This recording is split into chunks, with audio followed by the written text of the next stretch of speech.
welcome to this week's edition of the Webster Tarpley program here on Unbound Radio. And it's the afternoon of Tuesday, the 27th of August. And we're approaching August 31st, September 1st, 1939. That was the beginning of World War II. And, of course, it was in August of 1914 that World War I got going in a big way. So we're in that time of year when these catastrophic actions actually occur. And as if by, well, not by coincidence, the Russian Foreign Ministry today has talked about catastrophic results of a NATO attack on Syria. Let me premise this by saying, never could you see the essence of the world problem laid out before you. The mad dog imperialists, once again up to their old tricks, the moral, epistemological, political bankruptcy of Obama and his crew. Obviously, there are factions in the White House. There are some people who are more bellicose. You have the Kerry, the skull and bones warmonger. I think I might have been the only person in the world to remind everybody that skull and bones means war. And Bonesman Kerry from the death cult and the tomb and the order and all the rest of that. Kerry came in, and lo and behold, within just a few months, we're once again on the brink of war. The Viper, Susan Rice, also obviously a key voice for aggression.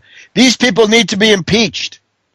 And on the other hand, though, you do have still some resistance, right? The Pentagon, I think the Pentagon realizes that if they keep going with this, they're going to have mutinies. In other words, the U.S. military, as we've heard, is at the breaking point.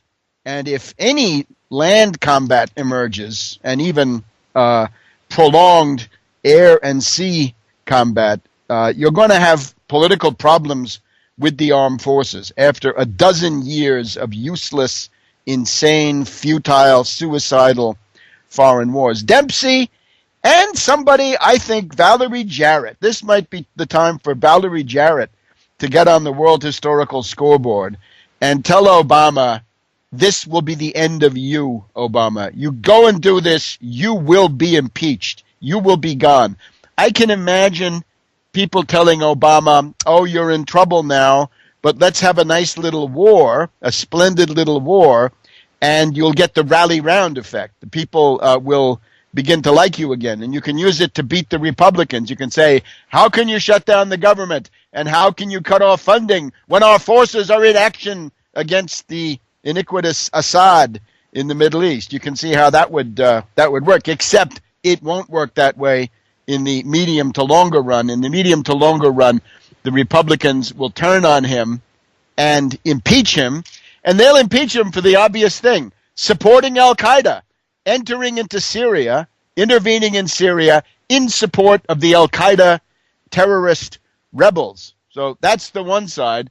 The other side of the world problem is the only thing that seems to break us out of this mode is a mass movement in the United States. And lo and behold, we do have some good news on that front. We've got the Tax Wall Street Party with Randy Credico on the ballot for the general election, November 5th, all the way to November in New York City. So we'll be back in a second here on the Webster Tarpley program. Welcome back to the Webster Tarpley program. Got to rush along now. Lots of stuff to cover. We want to do justice to this Syrian war emergency, and we also want to have the hopeful note of the agitation in New York. The only way you break out of this block universe that we're in, this historical blind alley, the only way to get out without a world war is a mass movement in the United States. Just that simple. So that's up to you. Get on Twitter, get on Facebook, get on talk radio, take back the airwaves, bamboozle Limbaugh's call screener, and get out the message, no war and no depression. In other words, the We've got to break out of this pattern. You know the pattern, 1930s. Depression, dictatorship, war. Break out of it now. And you got to break out before the depression turns into dictatorship. I must say also, we can thank all the people who thought that the great issue in the world in the summer of 2013 was Edward Snowden and their privacy. Their privacy in which, in many cases, they don't do anything, but they want their privacy, right? Even though it is an empty privacy. It's not like they're plotting some kind of mass rebellion or mass movement against the powers of finance capital. Most of them, frankly, are not doing that, right? So their privacy, although should be protected by the Constitution, of course, when we get beyond the formalisms and into the content, we find that their privacy is not a positive factor in world history. So there's still a chance, I hope, to change that. So mobilize. Don't sit around and complain. I'm always intrigued when I see articles saying, oh, here are the 13 reasons why we know that the decision to attack Syria has already been made. Oh, it's all planned in advance. These are arguments for cowards. These are lazy bums who don't want to do anything. Those are all great reasons to sit back, complain, and let the world go to hell. So here we are. We are on the verge, once again, of international anarchy, but in a more extreme form than we had it in 2003. We have the complete decadence of Europe, the governments of Europe, which in those days, 10 years ago, were saying no to war, Western Europe, NATO Europe.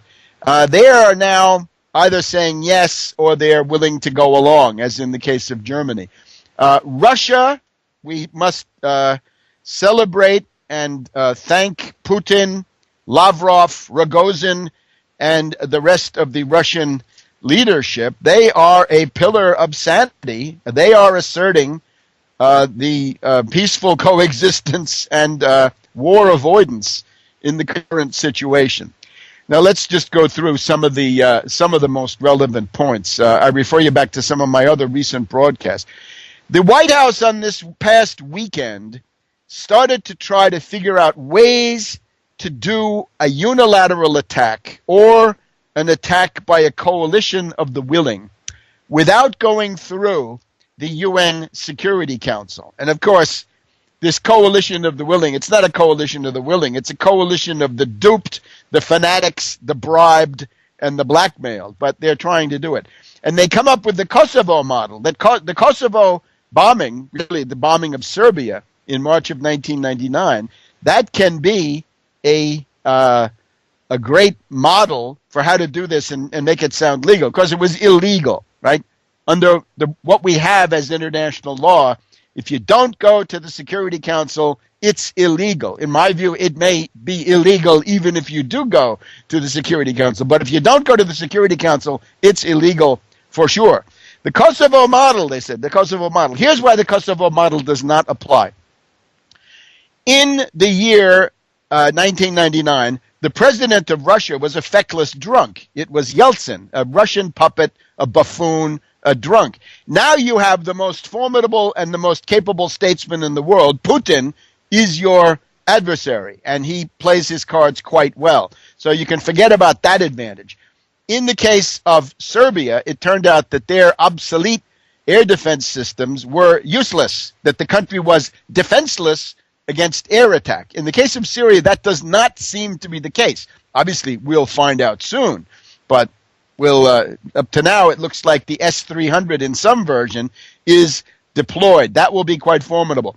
When these American destroyers get 200 kilometers off the coast to launch their Tomahawk cruise missiles, they will be in range of the Yakontsk Russian-made sea-skimming cruise missile designed to sink aircraft carriers.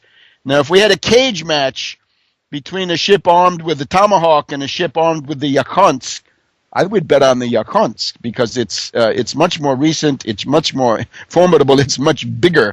So the last American aircraft carrier was the Hornet, sunk in October of 1942. The last destroyer of the United States was the Callahan, sunk at the end of July 1945. Since then, neither destroyer nor aircraft carrier has been sunk. That more or less corresponds with U.S. global hegemony. Maybe that era is ending. Certainly the era of bombarding from the air with impunity, what we had in Serbia when there were no air casualties and Libya no air casualties, that I think is wrong. That is gone. An expert from Sky Television that I monitored in the last day or two has estimated that the British Defense Ministry thinks that if you fly over Syria with airplanes, and this is a specific variation, this is probably not what the U.S. would want to do, but it's almost necessarily what the British and the French would have to do if they were leading the charge. They would expect to lose 40 to 50 combat aircraft in a week. And when I put that on Twitter, some guy said that's the entire Royal Air Force in 1 week. So those levels of attrition would be unsustainable. So therefore, whenever you see Hollande or Fabius or Haig or Cameron or Davutoglu or Erdogan, when they're demanding an attack, they're demanding that the U.S. take the lead. They're willing to fight to the last American. Those Appalachian poor whites and black and Hispanic ghetto victims from the inner city. That's who's going to die if this goes bad. Anyway, back to the Kosovo model. In those days, it was Yeltsin, a fool. Now it's Putin. He's the most formidable. Serbia had no defenses. Syria seems to have some rather formidable defenses. The American people today, unlike 1999, are absolutely sick of war. There's absolute war weariness. They're disgusted with this foreign policy. The Reuters poll says 60% of the American population says no, don't intervene. And if they're asked, do you want to intervene to help the Syrian terrorist rebels? 89% say no thanks. Let them fight their own battles. So any politician that gets on the wrong side of that is impeachment bait. That means you, Obama. And again, not that I can do it. It's going to be done by reactionary to fascist Republicans. And this will not help the country, but this is where we're going. So Obama, relent. Obama, cease and desist. Obama, pull back. Save yourself. Don't go over the falls for this. Right? Don't leap into the abyss. Don't leap into the crater of this particular volcano, right? Like Empedocles on Etna. Don't do it. So Kosovo doesn't work. You got Putin. You got a country that can defend itself. You got the American people war weary. And the Republicans, this time are more clever. They're not going to try to impeach Obama before the war. They're going to wait for Obama to make the attack, destroy his relation with his own base, and alienate, antagonize his own supporters, and then go in for the kill with impeachment sometime in 6 months or 9 months or whatever it takes, right? Once the effect of the war has been felt. There are two parallels, however, that do hold up. One is that Kosovo, the bombing of Serbia over the Kosovo pretext, was launched by Al Gore, March 1999, without reference to Clinton. Clinton was not consulted. He was told they didn't want Primakov making a peace deal. In that case, it was done by Al Gore to please his friend Prince Charles, it is widely thought. And the other one, the 100,000, right? We were told in the case of Kosovo that 100,000 Kosovars had been killed by the evil Serbs, and that turned out to be a complete fraud. It turned out that there had been some killings, right? The estimate is 2,000 to 3,000. So 100,000. Somehow we're back to the 100,000 in this case. And of course, we're told that, of course, if 100,000 died, it meant that Assad personally killed them all. What about those death squads? What about those Al-Qaeda guys? What about the emirs? What about the cannibals, the chemical weapons, and all this other stuff? No, forget that, right? So we're back in the Orwellian echo chamber. Hollande and Fabius, right? Vichy and Suez, or Suez and Vichy, as you want it. Fabius is ready to fight to the last American. Hollande says that France is ready to punish the perpetrators. I think there's a problem going on, an epistemological problem for Hollande is between arme chimique and arme chimérique. That is between chemical weapons and chimerical or chimerical weapons, the ones that don't exist. This is the French position. They have what passes for an aircraft carrier. That would be Yakontsk bait in the eastern Mediterranean. More egregious in some ways is Haig, the British Foreign Secretary. He is a top warmonger. He is trying to spin out a theory of legality, and I guess the State Department is going to go for this too. It goes like this. Normally, the UN Security Council is the touchstone for legality in international affairs. This is what it is, right? I don't agree with it, but this is what they all agreed to be bound by, that the decisions of the Permanent Five of the UN Security Council constitute international law. All right. But now they say there's a higher law to which you can appeal, and the higher law is if chemical weapons are used, you short-circuit the UN Security Council, you go directly to the attack. But wait a minute. There is that pesky phase where you'd have to prove who did it, who's the perpetrator, right? Before you punish, you've got to establish guilt. In this case, of course, the death squads are the prime suspect, right? Why would Assad use chemical weapons when he's winning the war?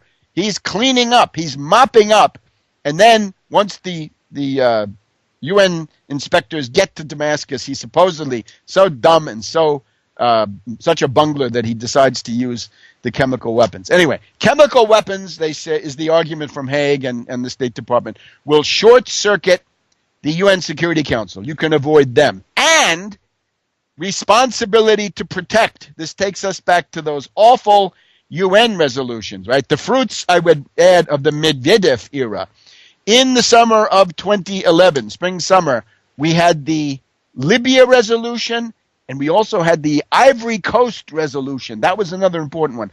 Both of these embody the responsibility to protect. In other words, a violation. This is a very clear case of a UN Security Council resolution which blatantly violates the UN Charter. The UN Charter says external interference in the internal affairs of sovereign states is prohibited. These are purely internal affairs. This is what General Sisi said a couple of weeks ago, right? What Egypt does on Egyptian territory is none of your business but out. The Syrian position is the same. The Chinese position would be the same, and the Russian, I believe. So I hope they vote their positions on that and not cave in to blackmail from Skull and Bones Kerry.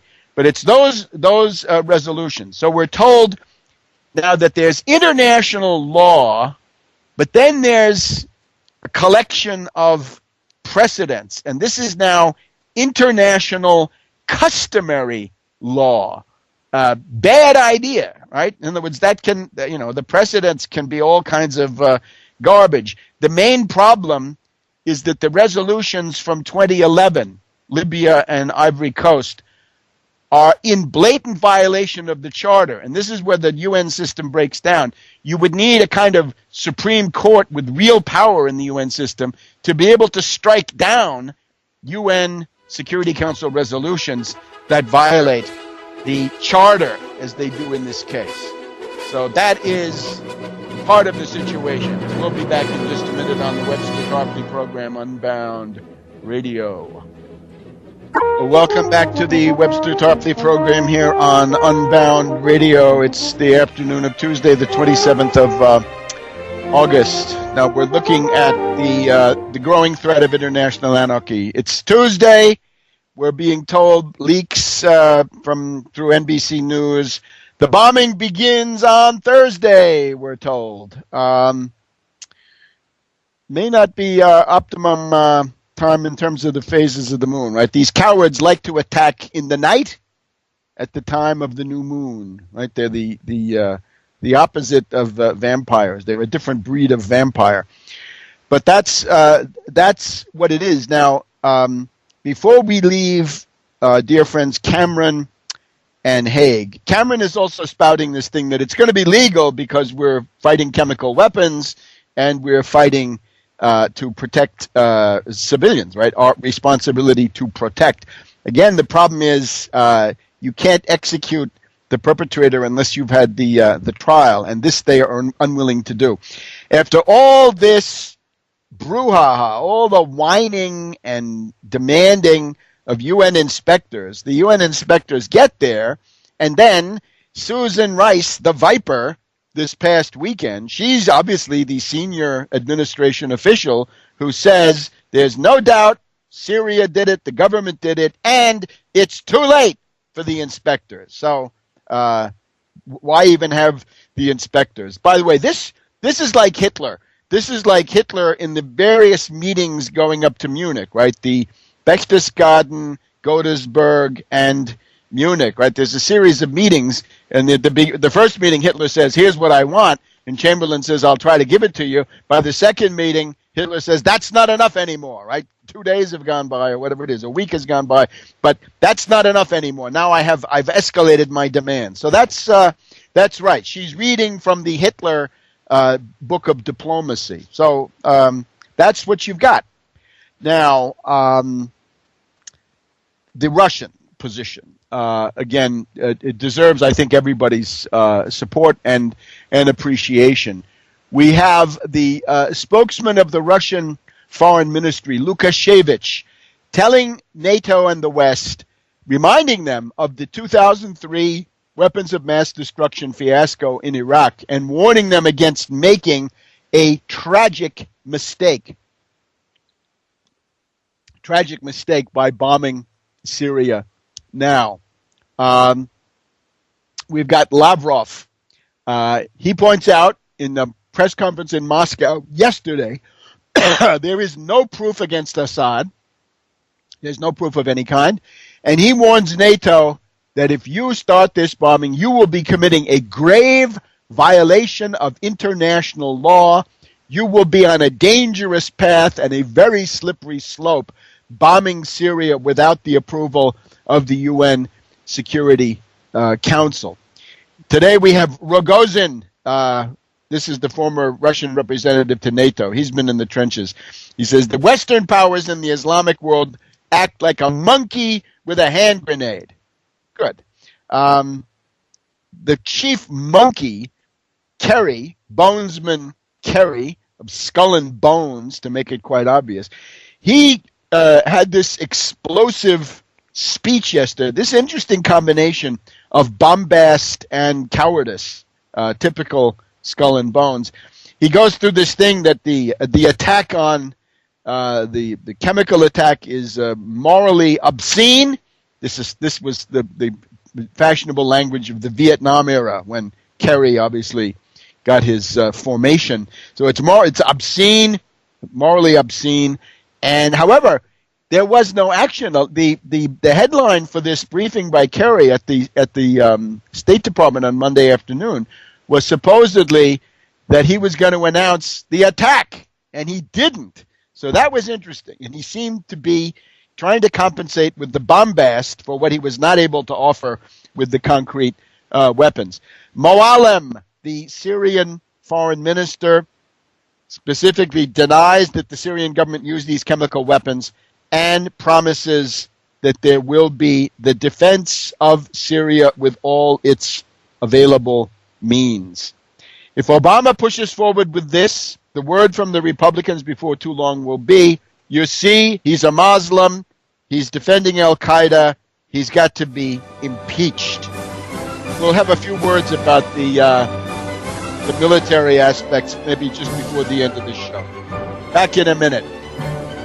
Welcome back to the Webster Tarpley program. Got to push ahead rapidly here on the afternoon of August 27th.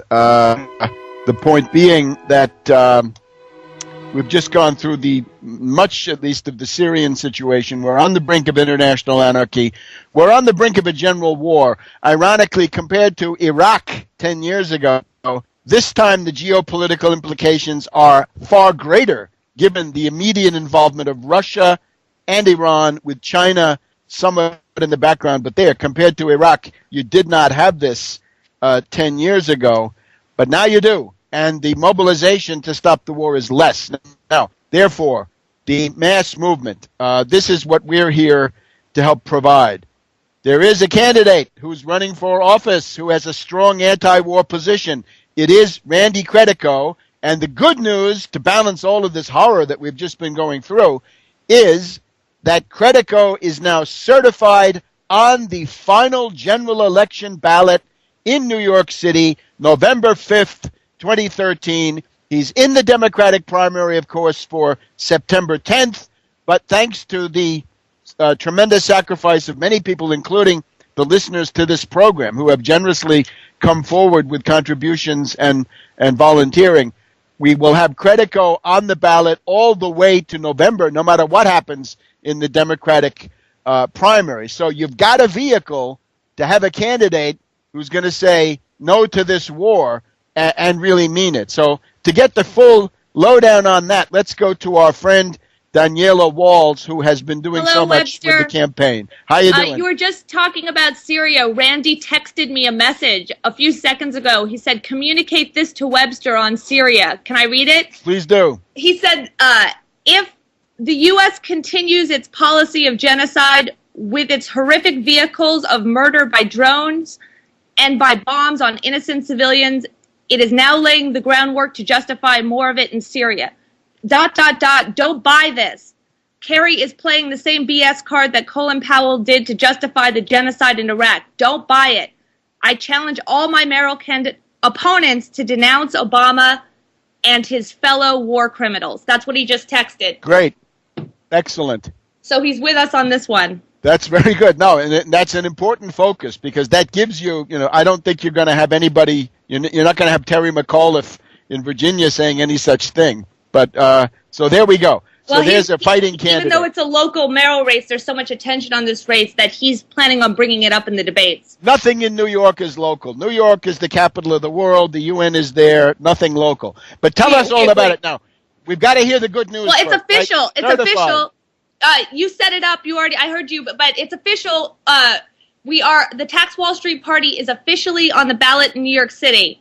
What do you think about that? It's great. That's what I've been telling the listeners. I know. I'm just so excited. The letter came yesterday on Monday morning from the New York Board of Elections with a big state seal on it informing us that our new party, the Tax Wall Street Party, and Randy Credico, the candidate, are on the November 5th general election ballot for the mayor's race.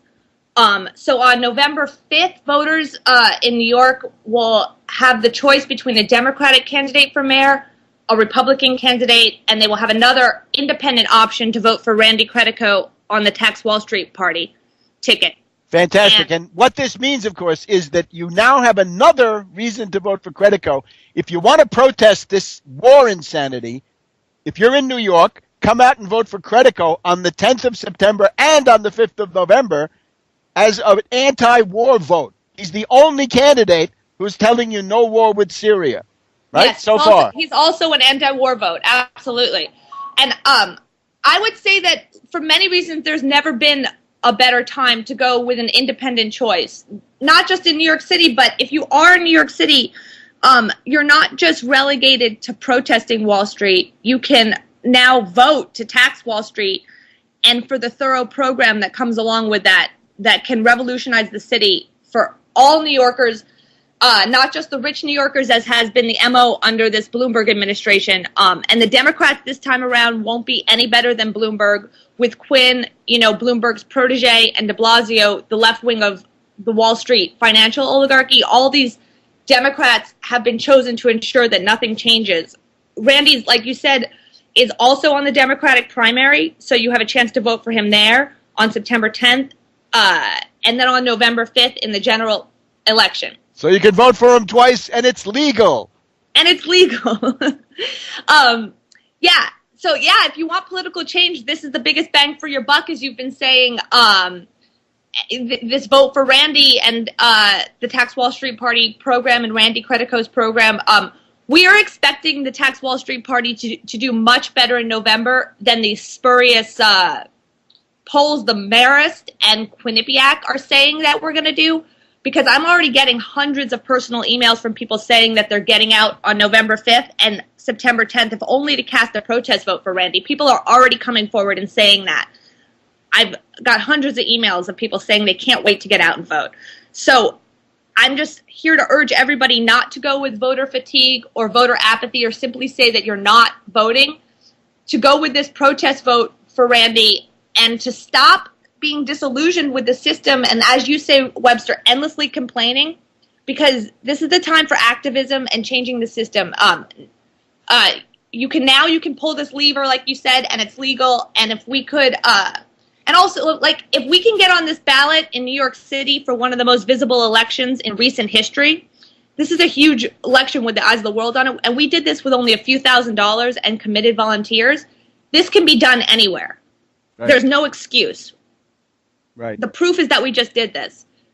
And Daniela, let's say now again, people are listening and they want to know what can they do to join in, to volunteer, to contribute, to get in touch with you. Let's go through the palette, the array of of things they can do, because I think we can only go through this once because we've got limited time today because of Syria. Okay. Sorry about that. Yeah, so we're on the November ballot. We're going to transition right into a campaign. Now we're really going to need your help. Our greatest need is still contributions. Whatever people can donate will be deeply appreciated and used frugally. You can donate to credico2013.org/donate, CREDICO 2013.org/donate. There's an easy to find donate button right on the homepage of Randy's website, credico2013.org. You can also donate to the Tax Wall Street Party. There is a donate button on that website at taxwallstreetparty.org, TAXWALLSTREETPARTY.org.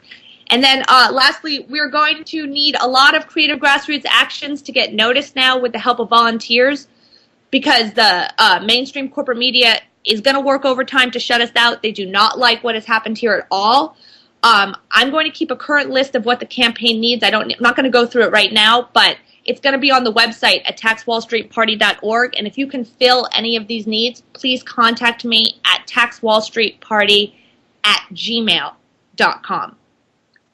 That should be all the info, Webster. Okay. Now, do we have any large-scale media buys coming from Credico? I believe you have an ad in one of the main left magazines. You want to tell us about that? Yeah, we just bought a big ad in The Nation magazine, and it explains everything in the program, all the things he's been saying, like ending. I'll put the ad up on the website so people can read it, but we're going to run it in a few big places, and like ending, his absolutely not, dancing around it, ending the racist stop and frisk policies, a guaranteed job for every New Yorker with the FDR style jobs program. Keep in mind, as I'm telling you this is all paid for with his Wall Street sales tax. So living wages, increase the minimum wage. Free college education for city residents, free medical care for everyone, restore citywide rent control, a moratorium on foreclosures, protect small businesses and entrepreneurs from greedy landlords, stop the closure of New York City hospitals, fire stations, libraries, and schools. And Randy's in the middle of this big fight now with the Rudin family, who's the main sponsor of Quinn, who the Rudin family bought, St. Vincent's Hospital when there was the storm, Superstorm Sandy. Mm-hmm. St. Vincent's got flooded, and do you remember Webster this? Yes, of course. There's Superstorm Sandy, the end of October. Yeah. Well, I know you know about Superstorm Sandy. I didn't know if you know that St. Vincent's was so badly flooded they used as an excuse the Rudin family to buy St. Vincent's and turn it into condos instead of repairing it back into a hospital, and that serves the entire downtown area. So, and the Rudin family is the main contributor to Quinn's campaign. So, Randy's in the fight to, keep local hospitals, and he's very upset that they're turning St. Vincent's, which is an historic landmark, into condos and not keeping it a hospital. Now, unless I'm mistaken, there's also the question of the public library, right? New York City Public Library, Lennox Astor and Tilden Trust, right? The Lions at 42nd Street. But now they're buying all these libraries and shutting them down. But specifically now, we're going to have Credico going toe-to-toe with de Blasio and Quinn and Thompson and the rest of these people in Brooklyn. Am I not right? Yes, there's going to be. I don't have the information in front of me, so I forget the address. Yeah, let me tell you. It's. You have it in front of you. It's at on Friday evening, Credico is going to be at a debate specifically about this library issue. And it's sponsored by Citizens Defending Libraries. Exactly. And that's in the Kane, K-A-N-E, the Kane Street Synagogue in downtown Brooklyn. And the goal of this is to save the New York Public Library, no more closings of libraries. And this, obviously, the only serious approach is the Wall Street sales tax, because if you don't have that, you'll never have the revenue to save these libraries. So I'm looking for Credico to clean up against the Brand X competition, these fakers, right? The pseudo-left de Blasio, the Bloomberg clone Quinn, and then the rest of them tagging along. Well, before this debate, they had a online. This organization had an online thing where the candidates could fill out their answers, and they liked Randy's answers so much to his plan to stop these libraries being taken over for private development. And this is, like I said, you said a rampant problem across the city, that Randy, they liked his answers so much that this group is coming out and endorsing him. It's his first big endorsement, this organization to save the libraries. Citizens Defending Libraries. That's a Citizens great Defending endorsement. Libraries. And I think there are some other library groups that may then follow suit, right? Once it's clear that Credico is the defender of public libraries. These are absolutely critical institutions, huh? Benjamin Franklin founded one. They're critical for civilization. So there you go with Credico. There's lots of content to vote for. You're voting against the Syrian war, and you're voting to make Wall Street pay. So we got about a minute. Tell us how it looks otherwise. We keep hearing in the mainstream media that there's an economic recovery, I guess, and this is BS. This is a one-sided economic recovery for the financial oligarch, and Ben Bernanke shells out $85 billion a month for worthless assets. And imagine if $85 billion a month went to our productive economy, like maglev rail, or this cool new Elon Musk Hyperloop that I was reading about that sucks you from New York to LA in 45 minutes. Right. I don't know if you've heard about that, but to get something like this started, I was reading Elon Musk estimates it'll be about $7 billion. And Bernanke gives $85 billion to Wall Street every month for nothing. If we tax Wall Street at only 1%, this will bring in trillions annually, and so much will be possible, Webster. But the only way is to tax Wall Street. And ultimately, in our program, nationalize the Federal Reserve. But you're still going to get people that want to protect poor Wall Street. Let me just add, even tonight, right? Out in, I think in Bayside, right? In Bay Terrace, Credico will be at the Bay Terrace Jewish Center in Bay Terrace. It's way out. It's by the Cross Island Parkway, right? It's beyond Douglaston, way out in Queens. Right. Anyway, so very active campaign, going toe-to-toe with these other clowns. Thank you, Daniela. We'll see you next week. Okay, bye-bye, Webster. Bye-bye. Welcome back to the Webster Tarpley program, our last segment. Let me just once again thank all the listeners to this program who, with their contributions and other assistance, have made it possible for Credico to be on the ballot as the tax Wall Street party all the way to November. And that gives us an anti-war vehicle right in the heart of the world communication system. Nerve center of that, of course, New York City. So that you're going to get some bang for the buck on that. Right? These are good investments. Get that Nation magazine if you see it. Take a look at the ad from the Credico campaign. That one is focused on the Democratic Party. Democratic primary, September 10th. Get out and vote for Credico then, and prepare then for November 5th. But voting is the least of it. Right? You got to be out there campaigning. The event, as we said, on Credico on Friday is going to be at the Kane Street Synagogue in downtown Brooklyn. Kane, like Citizen Kane. Kane Street Synagogue, downtown Brooklyn. 8 p.m. I think Friday evening. Check it. These are all on the Credico campaign, Credico2013.org. So there's that, and then even tonight, the 27th of August, that's tonight, Bay Terrace Jewish Center.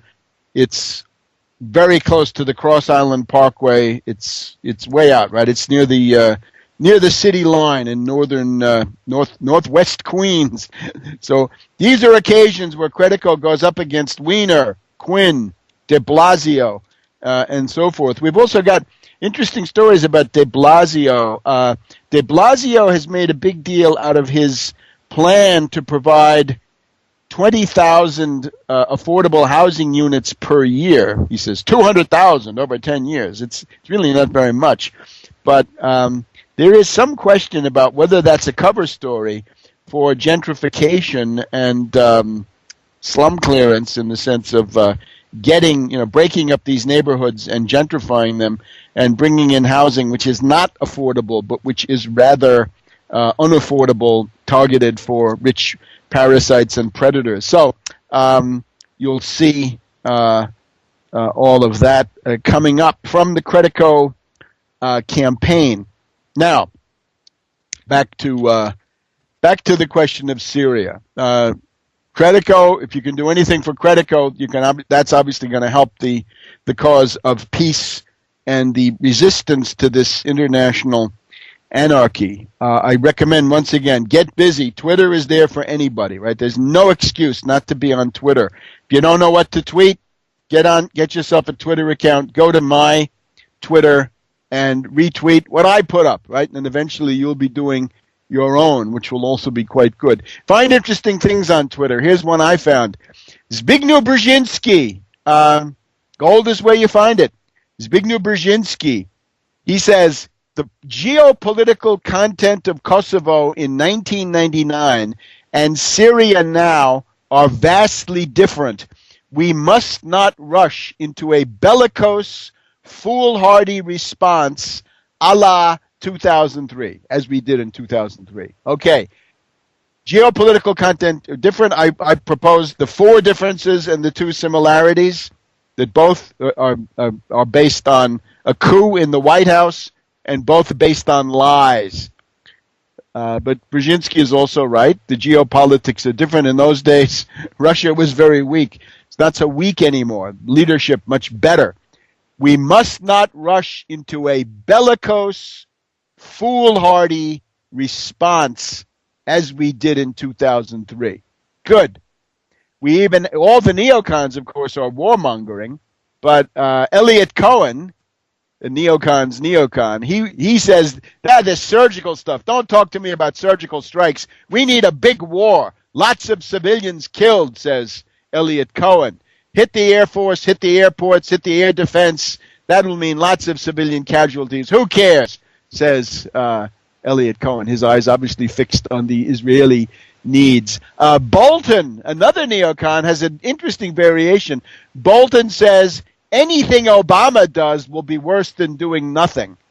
So that, I think you can see the impeachment story sort of leering through the interstices of the Obama rationale for bombing.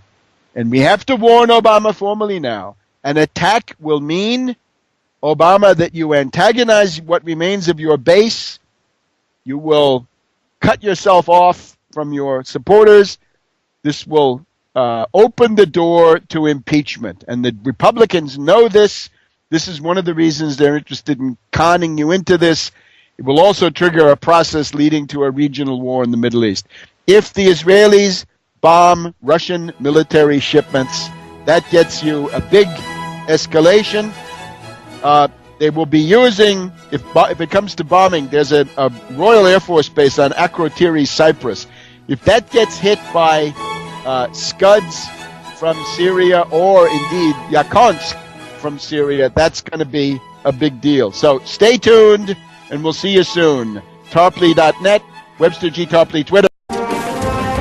Welcome to this week's edition of the Webster Tarpley program here on Unbound Radio.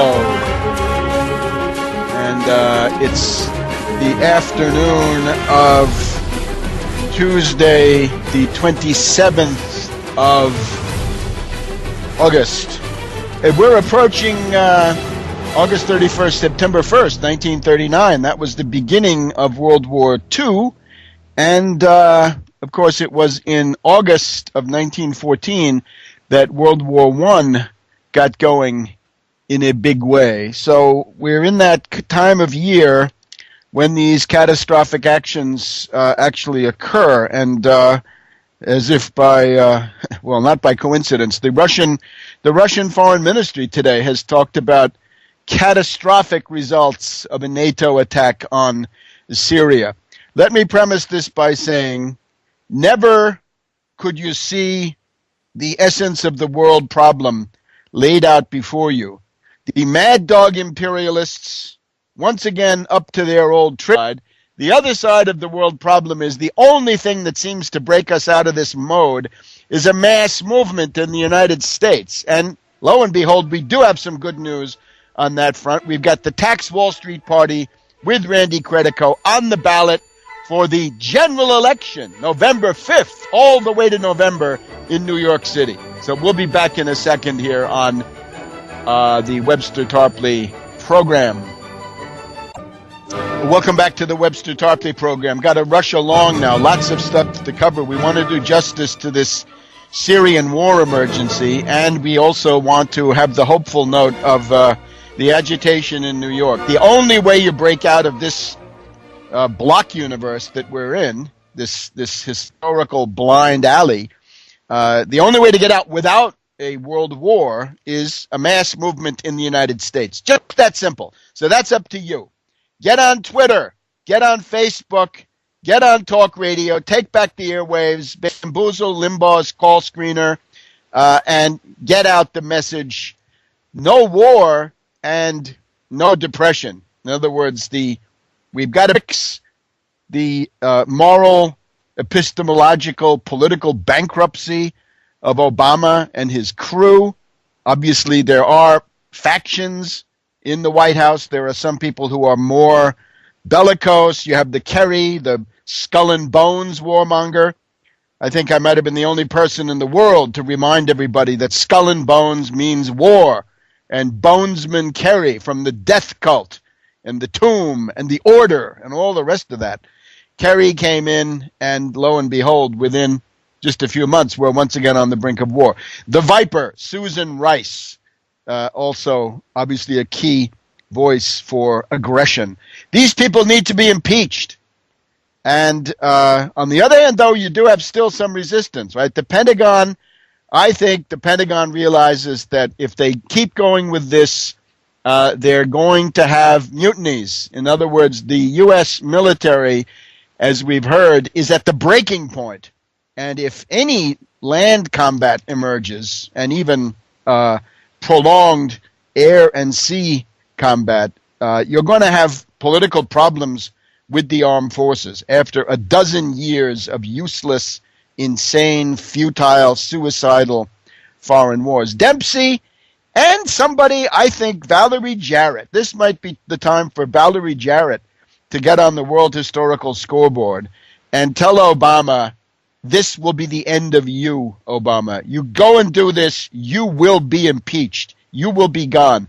I can imagine people telling Obama, oh, you're in trouble now, but let's have a nice little war, a splendid little war, and you'll get the rally round effect. The people will begin to like you again, and you can use it to beat the Republicans. You can say, how can you shut down the government, and how can you cut off funding when our forces are in action against the iniquitous Assad in the Middle East? You can see how that would work, except it won't work that way in the medium to longer run. In the medium to longer run, the Republicans will turn on him and impeach him, and they'll impeach him for the obvious thing, supporting Al-Qaeda, entering into Syria, intervening in Syria in support of the Al-Qaeda terrorist rebels. So that's the one side. Break out of this pattern. You know the pattern, 1930s. Depression, dictatorship, war. Break out of it now. And you got to break out before the depression turns into dictatorship.